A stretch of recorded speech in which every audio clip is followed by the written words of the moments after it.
సభాధ్యక్షులు గౌరవ శాసనసభ్యులు మండలి బుద్ధప్రసాద్ గారు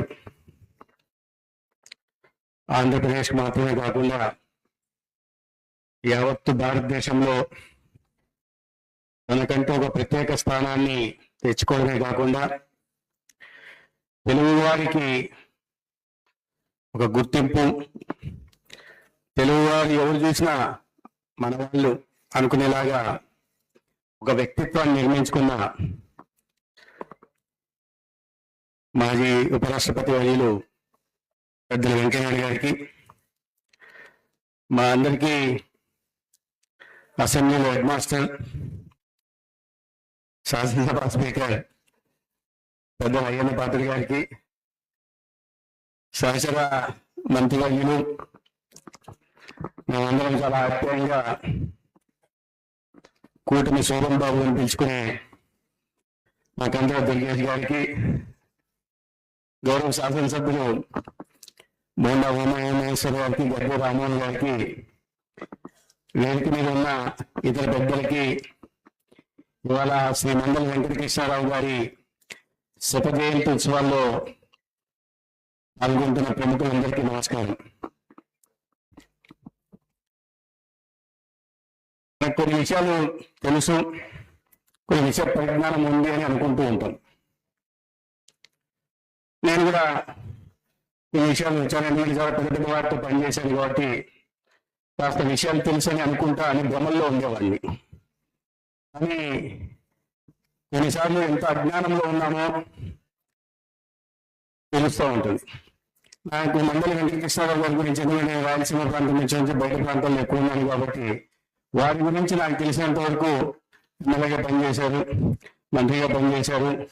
దివిసీమ ఉప్పిన సమయంలో చేసిన సేవలకు కానీ ప్రజలు వారిని దివిసీమ గాంధీగా గుర్తించారు. ఇంతవరకే తెలుసు. వస్తూ చూస్తూ ఉంటే ఒక వ్యక్తిలో ఇంత బహుముఖ ప్రజ్ఞా పాఠవాలు ఉంటాయా? తన జీవితం యువత దశ నుంచి చరమాంకం వరకు ఇన్ని విజయాలు సాధించగలరా? ప్రజల్లో ఇట్లా సుస్థిర స్థానం సంపాదించుకోవాలంటే ఈ రకంగా జీవించాలా అని సమకాలీన రాజకీయాల్లో అందరూ ఆదర్శంగా తీసుకోవాల్సిన వ్యక్తిత్వం మండలి వెంకటకృష్ణారావు గారి. 16 ఏళ్ల వయసులో మహాత్మా గాంధీ గారి స్ఫూర్తితో స్వాతంత్ర సమర పోరాటంలో క్విట్ ఇండియా ఉద్యమంలో పాల్గొనడం, 25 సంవత్సరాల వయసులోనే మద్రాసు రాష్ట్రంలో రాజాజీ గారు ముఖ్యమంత్రిగా ఉంటున్నప్పుడు విద్యాశాఖ మంత్రిగా కావడం, అది ప్రధానంగా మన స్వాతంత్రం వచ్చిన తర్వాత, మన స్వాతంత్రం రావడానికి ముందు ఒక మెకాల విద్యా విధానాన్ని తీసుకొచ్చి మనలో ఒక బానిస మనస్తత్వాన్ని చెప్పించి భారతీయులంటే దేనికి చేతగాని వారు, అసమర్థులు అనే భావన తీసుకొచ్చి ప్రపంచవ్యాప్తంగా ప్రచారం చేసిన బ్రిటిష్ వాళ్ళు వారసత్వంలో మనం వదిలిపోయిన విద్యా వ్యవస్థను తీసుకొని దాన్ని సంస్కరణ తీసుకొచ్చి విద్యా వ్యవస్థ రూపురేఖలు మార్చే ఒక బాధ్యతని 25 సంవత్సరాల వయసులో తీసుకొని వచ్చిన విషయం కాదు. దాని తర్వాత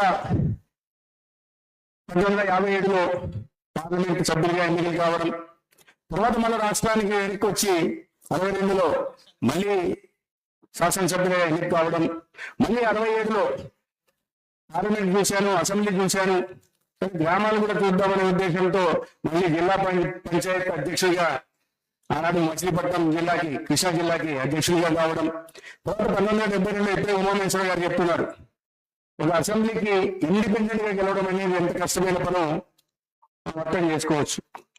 అటువంటిది ఇండిపెండెంట్ గెలవడం, తర్వాత తన మార్క్ని ప్రతిచోట వెళ్ళే ప్రయత్నం మండలి బుద్ధప్రసాద్ గారు చేస్తా వచ్చారు. వారు చూడని బాధ్యత లేదు, కానీ ఆ స్థాయి నుంచి 26 ఏళ్ల వయసు నుంచి మంత్రిగా బాధ్యతలు చేపట్టి చివరి దాకా 1985 దాకా ఏదో ఒక చట్టసభల్లో ప్రాతినిధ్యం వహిస్తూ అంత నిరాడంబరంగా ఉండడం, వ్యక్తులతో మమేకం కావడం, వారి మధ్య ఉంటేనే వారి సమస్యలు తెలుసుకుని పరిష్కరించడం ఒకటైతే, రెండో కోణం ఏంటంటే వారి తెలుగు భాష కోసం, తెలుగు భాష పరిరక్షణ కోసం చేసిన కృషి ఈ ఆంధ్రప్రదేశ్ లో ప్రతి తెలుగువాడు, ప్రపంచవ్యాప్తంగా ఉన్న ప్రతి తెలుగువాడు గుర్తుపెట్టుకోవాల్సిన అవసరం. ఆ ప్రయత్నం ఆనాడు జరగకపోయి ఉంటే బహుశా తెలుగు భాష క్రమక్రమంగా పూర్తిగా మరిగైపోయేదని నేను అనను, కానీ ఇప్పుడు ఆ పరిస్థితులు ఉన్నాయి. కానీ భాషను కాస్త నిలబెట్టే ప్రయత్నం వారు చేశారు.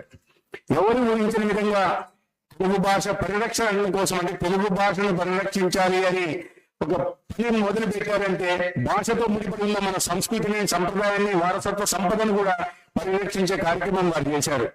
ఒక వినూత్నంగా ఆలోచించి విప్లవాత్మకంగా పనిచేయడం, ప్రపంచ తెలుగు మహాసభల్ని నిర్వహించడం హైదరాబాద్ లో. అది మాత్రమే కాకుండా కేవలం తెలుగు మహాసభలు అంటే ఆంధ్రప్రదేశ్ పరిమితం కావాలా, భారతదేశానికి పరిమితం కావాలని కాకుండా తర్వాత ప్రపంచ మహాసభల్ని మలేషియాలో నిర్వహించడం బట్టి చూస్తే ఇవాళ ప్రపంచవ్యాప్తంగా ఉంటున్న తెలుగు వాళ్ళని నేను ఒక తాటి మీదకి తీసుకొచ్చి తెలుగు భాష, ఉత్కృష్టమైన మన తెలుగు భాషని, ఆ సంప్రదాయాన్ని పరిరక్షించాలా, భావితరాన్ని ఆ వారసత్వ సంపదను అందించాలని వారు చేసిన కృషి మాత్రం తెలుగు జాతి ఉన్నంత వరకు మర్చిపోకూడదని, అది అజరామరమే ఉండాలని నేను ఈ సందర్భంగా కోరుకుంటున్నాను. వారు ఇచ్చిన ప్రతి మంత్రి శాఖను, విద్యాశాఖ మంత్రిగా పనిచేశారు, మత్స్య శాఖ మంత్రిగా చేశారు, సహకార శాఖ మంత్రిగా చేశారు, బీసీఎస్సీ సంక్షేమ శాఖ మంత్రిగా చేశారు, ఇంకా చాలా శాఖల మంత్రిగా చేసిన బుద్ధభూషణ్ గారికి ఐడియా ఉండాలి. అన్ని శాఖలకు ఇచ్చిన ప్రతి శాఖకు వారు న్యాయం చేసుకుంటూ వచ్చారు. ఇవన్నీ కాకుండా ఒక సామాజిక బాధ్యత, సామాజిక స్పృహ కలిగిన నాయకుడు ఏ రకంగా ఉంటారో వారు దిశగా ఉప్పెన వచ్చినప్పుడు, ఆ ప్రాంతంలో అంత పెద్ద ఎత్తున ఉపద్రవం వచ్చి ప్రజల జీవితాలతో ఆడుకుంటున్నప్పుడు వారి మధ్య ఉంటూ ప్రజల కోసం వారు అందించిన సేవలు కూడా అదే రకంగా చూడాలి. అంటే బహుముఖ కోణాలు, అనేక కోణాలని వారు స్పృశించుతున్న జీవితంలో ఒక రాజకీయ నాయకుడిగా, స్వతంత్ర సమర యోధుడిగా, రాజకీయ నాయకుడిగా, పార్లమెంటేరియన్గా, ఒక అసెంబ్లీ శాసనసభ్యుడిగా, జిల్లా పరిషత్ అధ్యక్షుడిగా, అదేవిధంగా అనేక శాఖలను, మంత్రిత్వ శాఖల్ని నిర్వహించిన నాయకుడిగా, అన్ని కాకుండా ఉపద్రవం వచ్చినప్పుడు కష్టకాలంలో ప్రజలుగా అండగా ఉండే సేవకుడు అనేక రకాలైన వారి జీవితంలో పాత్రని పోషించారు.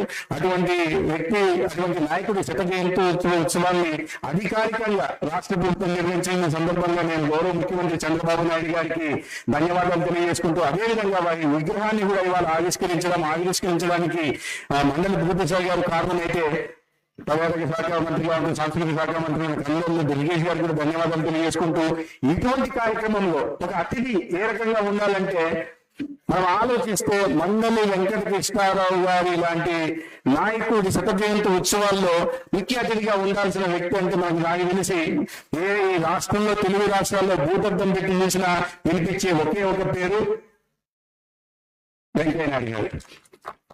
అటువంటి అంటే తెలుగు వారైతే ఎట్లా చేశారో నిరంతరం జన్మభూమి గురించి కానీ, లేదా కన్నడ భాష గురించి కానీ, మాతృభాష గురించి కానీ వారు సరళమైన మతాల్లో చెప్తూ దాన్ని ఇవాళ మన ఈ యుగానికి కాకుండా రాబోయే తరాలకు కూడా వారి ఆ దీన్ని తీసుకెళ్లే ప్రయత్నం వారు చేస్తూ ఉన్నారు. ఈ సందర్భంగా నన్ను కూడా భాగస్వామ్యం చేసినందుకు నేను మండలి బుద్ధప్రసాద్ గారికి, అదేవిధంగా తెలుగు విశ్వవిద్యాలయం వారికి, అధికార భాషా సంఘానికి కూడా ధన్యవాదాలు తెలియజేసుకుంటూ సెలవు తీసుకుంటాను. భారత్ మాతాకి.